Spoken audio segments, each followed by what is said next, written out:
প্রিয় শিক্ষার্থীবৃন্দ, আশা করি সবাই ভালো আছো। অনলাইন ক্লাসে তোমাদের স্বাগত জানাচ্ছি। আমি গণেশ গাইড, সহকারী শিক্ষক, তেতলা পিজিএস মাধ্যমিক বিদ্যালয়।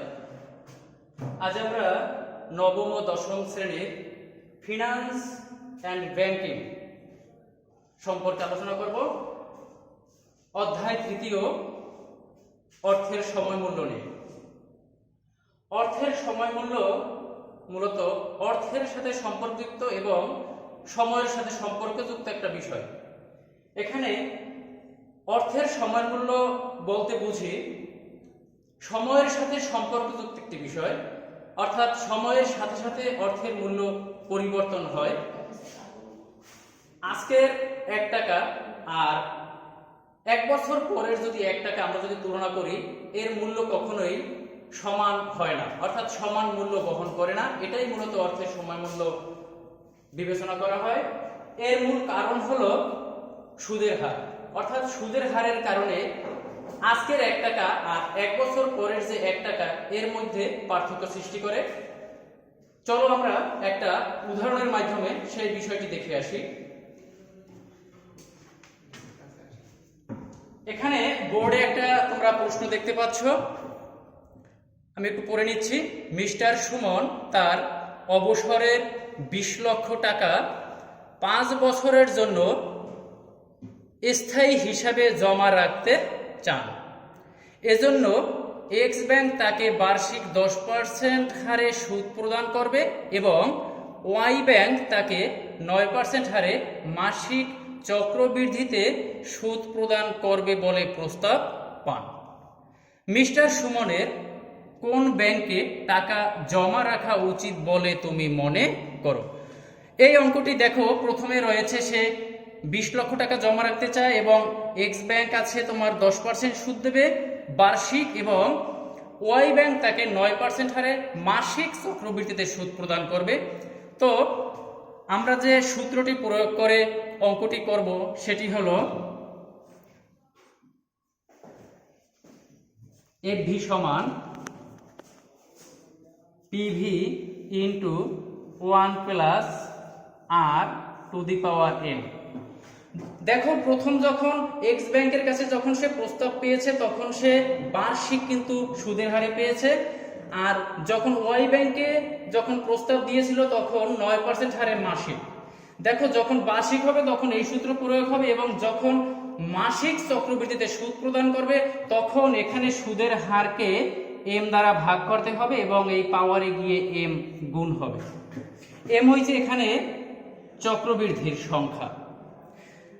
তো প্রথম যে ব্যাংকের কথা বলছে সেখানে কিন্তু চক্রবৃদ্ধির কথা বলে নাই, তাই আমরা এখানে এম দ্বারা ভাগ করব না সুদের হারকে।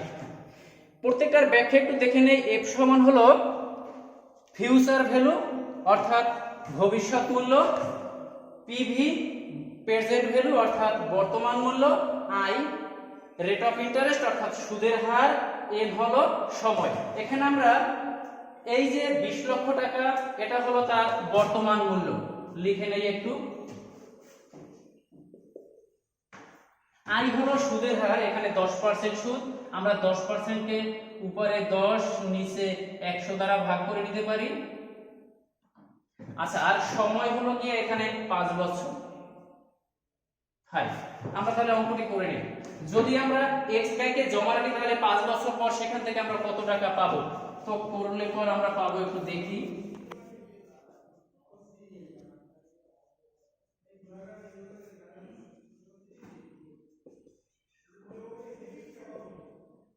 এখানে যদি আমরা করি, দেখো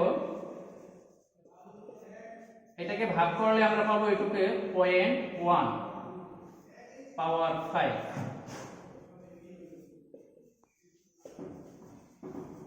এইটু যদি যোগ করি তাহলে 1.1 পাওয়ার 5।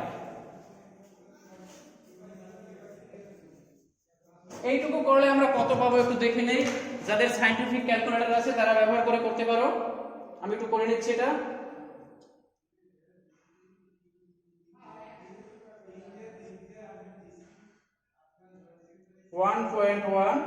পাওয়ার হলো 5, করলে হবে 1.61 051 এবং এটা যদি আমরা গুণ করি তাহলে আমরা পাবো, দেখো তোমরা 3221,020 অর্থাৎ 32,21,020 টাকা পাবো। এখন এই একই পরিমাণ টাকা যদি সে 9% হারে চক্রবৃদ্ধিতে যদি জমা রাখে তাহলে সে কত টাকা পাবে। এখন আমি যে কথাটা বলছিলাম এই অর্থের সমান মূল্যের বিষয়ে পার্থক্যকারী যে উপাদান সে হলো সুদের হার। এখানে সুদের হার দেখো আগে যখন আমরা করছি তখন এটাকে ভাগ করলে আমরা পেতাম 0.1 পেয়েছিলাম। বলেছি যখন চক্রবৃদ্ধি হবে তখন এই সুদের হারটাকে আবার এক বছরে যেহেতু সে 12 বার কিস্তি হবে তাই এটাকে 12 দ্বারা গুণ হবে। আর এখানেও আমি বলছিলাম যে তোমাদের এম, আর এখানেও হবে এম। আমি একটু মুছে নেই তাহলে বুঝতে আরো সুবিধা হবে। এই আমাদের সূত্র, এই আমরা এখন মান বসাই। তাহলে ওয়াই ব্যাংকে জমা রাখলে আমরা তাহলে পাবো কত একটু দেখি। এই 20 লাখ 1 প্লাস একটু এখানেই আমরা করে নেই তাহলে কত হবে দেখি। দুঃখিত, এখানে কিন্তু সুদের হার কিন্তু দেখো 9%, 10% নাই, তো এখানে হলো 9। এটাকে যদি আমরা ভাগ করি তাহলে কত পাবো, ভাগ করলে পাবো 0.09। এটাকে ভাগ করতে হবে কিন্তু 12 দ্বারা। আমরা 12 দ্বারা ভাগ করে নেই।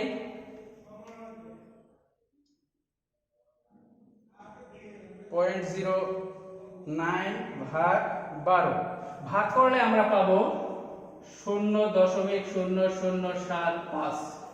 আমরা মান বসাই তাহলে এই এখানে আর এর মান দিতে তাহলে 0.0075 এবং এন ছিল সময় হয়েছে 5 বছর।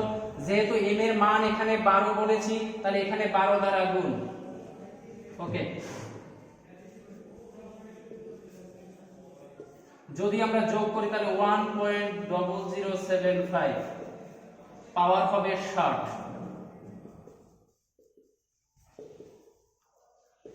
আমরা এটাকে পাওয়ার করে নেই 1.0075 পাওয়ার হলো 60 করলে হবে 1.5658,103। আমরা এটাকে গুণ করে নেই।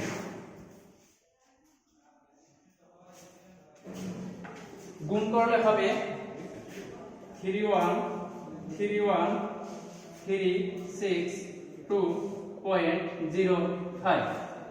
তাহলে আমরা দেখতে পাচ্ছি প্রথমে ছিল আমাদের, দেখো যখন এক্স ব্যাংকে যখন জমা রাখছি তখন আমাদের টাকার পরিমাণ ছিল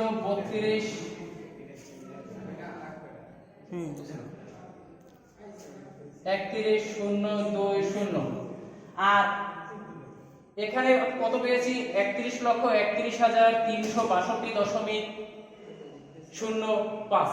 এখন কোন ব্যাংকে আমরা বেশি পাবো? নিশ্চয়ই আমরা এক্স ব্যাংকে বেশি পাবো।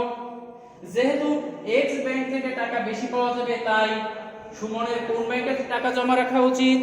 সুমনের এখন তাহলে এক্স ব্যাংকে টাকা জমা রাখা উচিত। তাহলে আমরা ব্যাখ্যাটা এভাবে লিখতে পারি,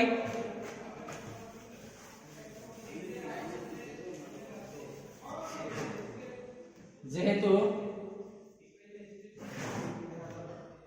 ওয়াই ব্যাংকে টাকা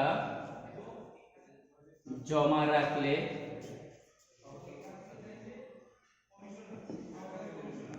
ভবিষ্যতে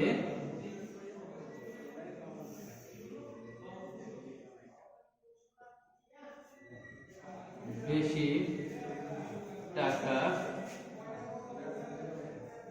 পাওয়া যাবে, তাই মিস্টার সুমনকে ওয়াই ব্যাংকে, দুঃখিত ওয়াই ব্যাংকে তো নয়, আমরা তো এক্স ব্যাংকে বেশি পেয়েছিলাম। এক্স ব্যাংকে টাকা জমা রাখা উচিত।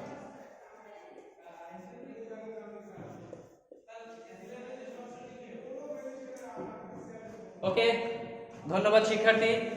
পরবর্তী ক্লাস দেখার জন্য তোমাদের আমন্ত্রণ জানিয়ে আজকের মতো এখানে বিদায় নিচ্ছি। ভালো থাকবে সবাই, ধন্যবাদ সবাইকে।